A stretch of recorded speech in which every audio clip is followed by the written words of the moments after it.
कैसे उसको पालेगा खेत को, कैसी उसकी देखभाल करेगा, क्योंकि अंधेरे के अंदर काम नहीं हो पाएगा।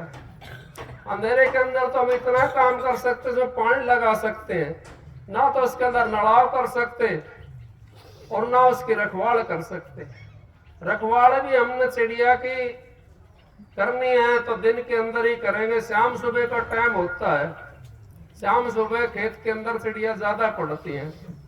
इसी तरीके से जीव का जब सुमरण का भजन का टाइम होता है, ये चेतावनी भजन है, अब वो शाम सुबह का ज्यादा महत्व करता है, क्योंकि शाम को भी उस परमात्मा के ऐसी मौज होती है जिसके अंदर एक कुछ टाइम ऐसा होता है जिसके अंदर सब चीज पशु पक्षी पवन भी बंद हो जाती है।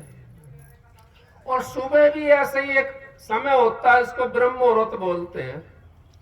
उस ब्रह्म मुहूर्त के अंदर जो इंसान भजन करता है बैठ करके,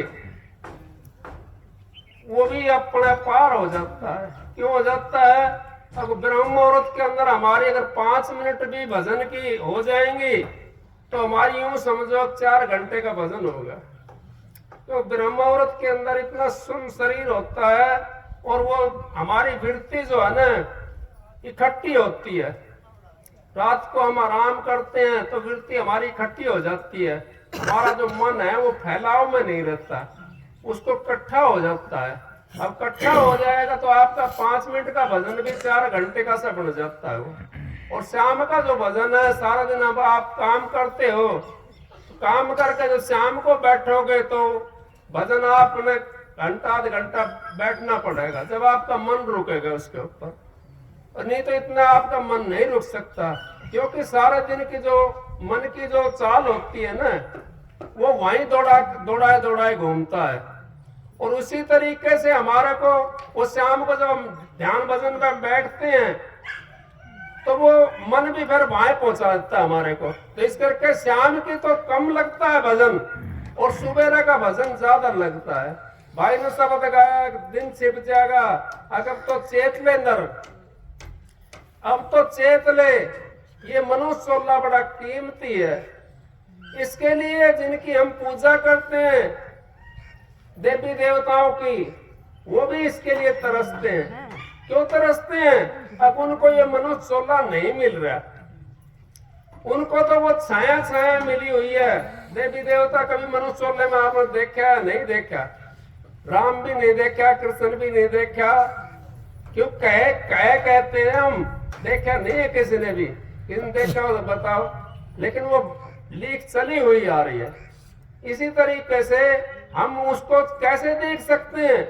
उनका एक धाम है, उस धाम के अंदर जब हम जाएंगे, उस जगह पर जब हम पहुंचेंगे, जैसे अभी रमेशा गांव ये सांदरवास है और हम यूं कहा रमेशा गांव बोंद है, तो कैसे रमेश को बोंद में कहां टोएंगे? वो तो सांदरवास में आना पड़ेगा हमने।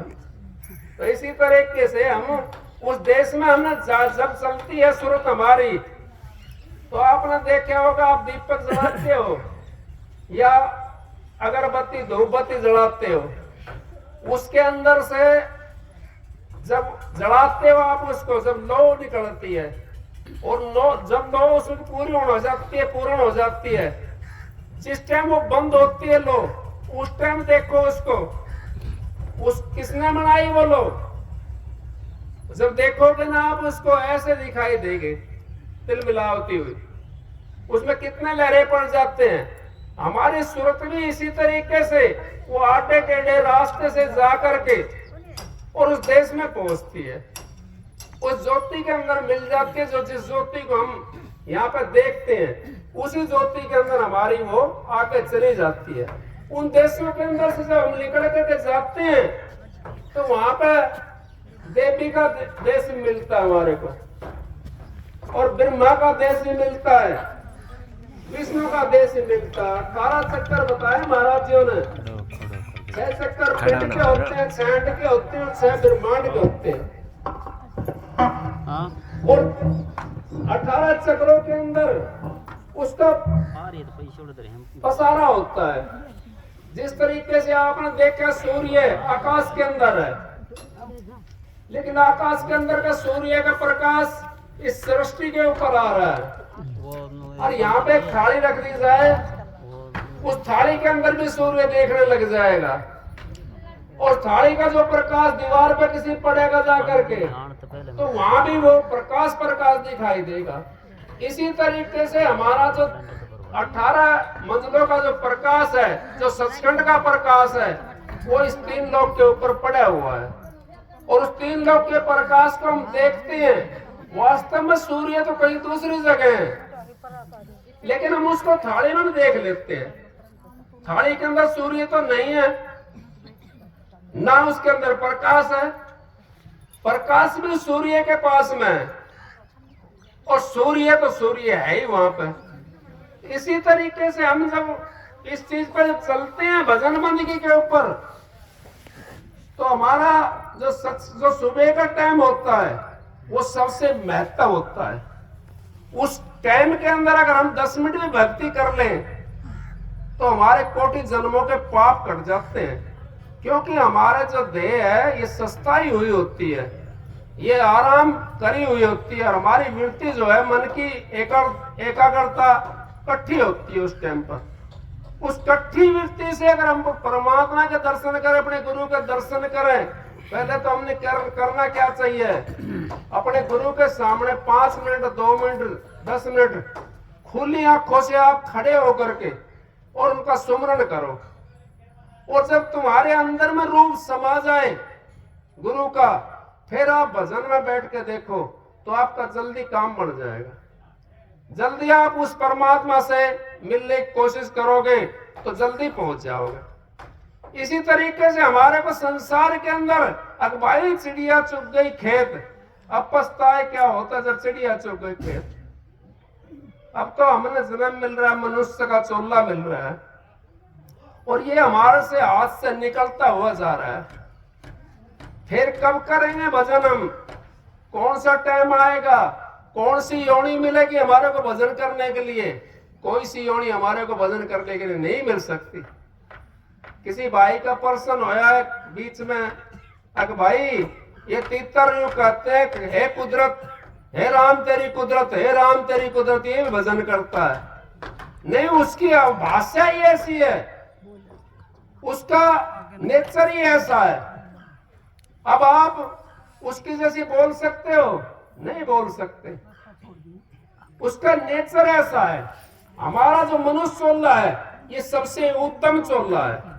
अगर इसके अंदर अगर परमात्मा की हम भक्ति करते हैं, ये चेतावनी शब्द भाई ने जो गाया है ना, ये आपको अंदर में ले जाने वाली बात है, आपको समझाने वाली बात है। आप समझ करके देखो। अगर हमारा टाइम निकला हुआ जा रहा है, हम तो यूं सोचते हैं कल भजन कर लेंगे, आज नहीं, आज तो आराम कर लें, कल भजन करेंगे, कल परमात्मा का नाम लेंगे, आज तो आराम कर ले, आज तो सो ले। ये सबकी गैल होती है।